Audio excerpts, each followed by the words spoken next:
As a child, she is spoiled and free to exert her will without restraint until her selfishness leads to tragic results. Before she can become a hero, she will first have to find redemption.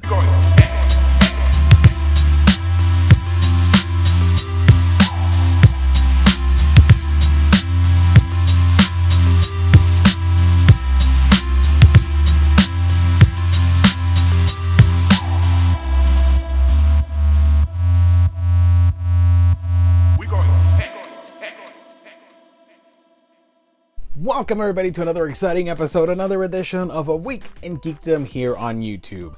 We are doing a week of wonder here at A Week in Geekdom, and this, my friends, is our final video celebrating the awesomeness of Wonder Woman. One of my favorite DC characters, one of my favorite comic book characters of all time. I love Diana Prince so much. I love Wonder Woman. She is a great role model. She is a great superhero. She is a great character in fiction. And what better way to end this whole week? And of course, it is Wonder Woman, the true Amazon from Jill Thompson. She writes and draws this thing, and it is just spectacular. Now, I have two complaints about this book. One, it is unlike anything you've ever seen in regards to Wonder Woman, and that is why I love it so much, because it takes a huge, bold risk in telling a completely new origin story for this character in a very beautiful and just epic way. Now, my second complaint, purists are probably going to either be intrigued or actually hate this book for that very same reason. Now, I am going to defend this book. This is a very cool idea. This is basically an alternate story, an alternate tale on the origin of Wonder Woman in a completely realistic, beautiful way, where you finally have this character that goes through the ringer in the most horrible way and has to learn the true definition of bravery, courage, self-sacrifice, and what it takes to be a champion, a hero, a role model, a good person, and what it takes to be a hero. Now, the first thing that really struck me about this book is that it is told via narration. It's been a while since I've had to read captions only, and just very few pages where you actually have dialogue. Or actually, there are a few of them, but for the most part, this is a very quick read.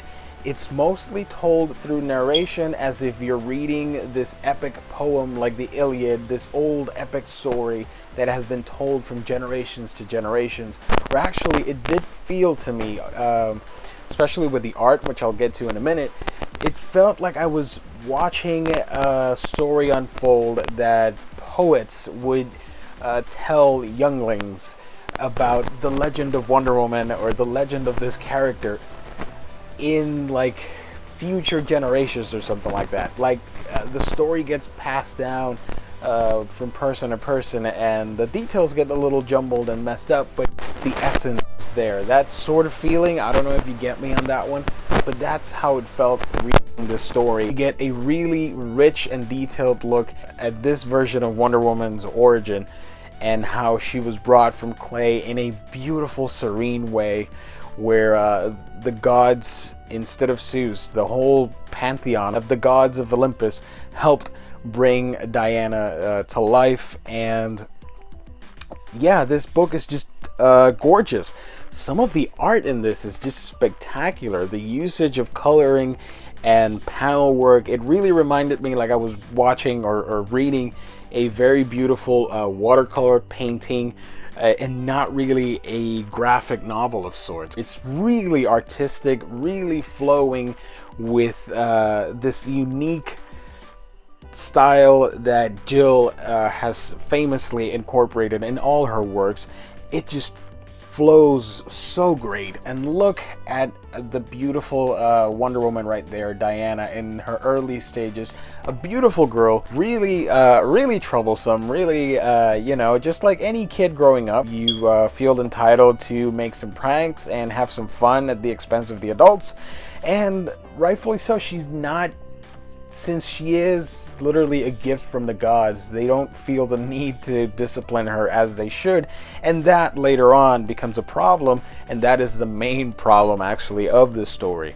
Now, I could see why some people would be annoyed by that because it's not like the true version of Diana, but I think it brings a more human level to the story and really tells us that the Amazons, as high and mighty as they are and their society and all that stuff, regardless of superpowers and all that, and regardless of Wonder Woman's status later on as a world hero, you know, at the end of it all, Amazons are truly like regular human beings with the same needs and desires and all that stuff.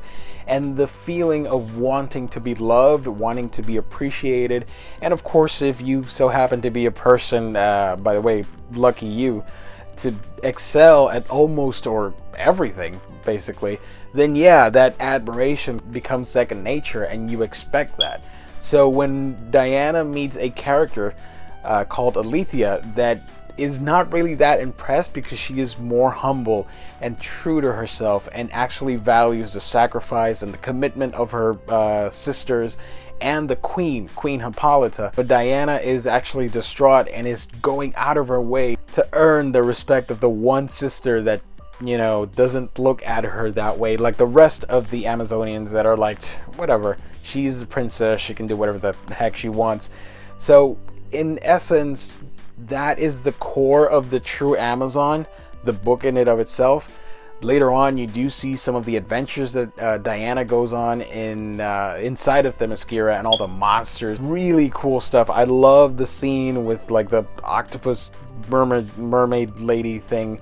That was actually one of my favorite little adventures inside the book. And later on, you know, this is not about Steve Trevor. This is not about the world or Ares or Cheetah or the Justice League or none of that. This is a very simple story about a character with some very human flaws and wanting to be loved and appreciated and finding it quite difficult after a tragic event unfolds and realizes that, hey, maybe everything isn't as easy as it seemed, and maybe, you know, you have to put in the effort. You know, you shouldn't be entitled simply because you are entitled.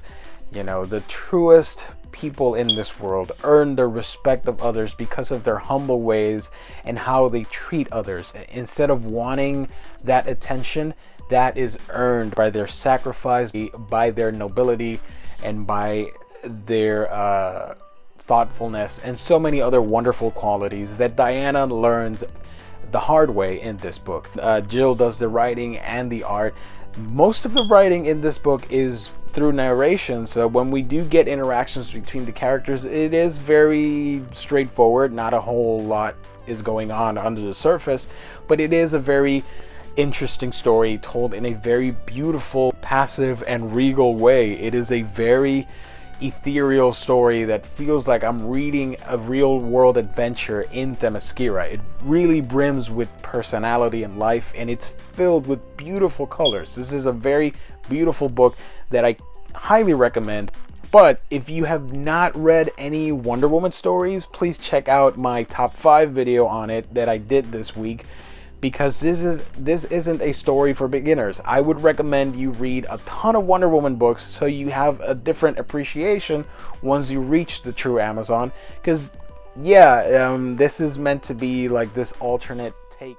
So if you want a realistic take on the Amazonian legends and characters like Hippolyta and Diana, and seeing Wonder Woman like you haven't seen her before, then yeah, I do suggest you pick this up. So yeah guys, what do you think of the true Amazon? Let me know down below. What's your favorite alternate take on a superhero? As always guys, like, comment, and subscribe to A Week in Geekdom. Thank you so much for joining me in this week of wonder here at A Week in Geekdom. I do plan on doing this in the near future. Next month in July, I'm going to do an amazing week in honor of Spider-Man Homecoming, and I'm going to do some more fun videos over there. I hope you had fun. I had a blast talking about Wonder Woman. I am going to leave you guys now, but I will be back with more reviews, more fun, cool stuff. So I will catch you on our next video.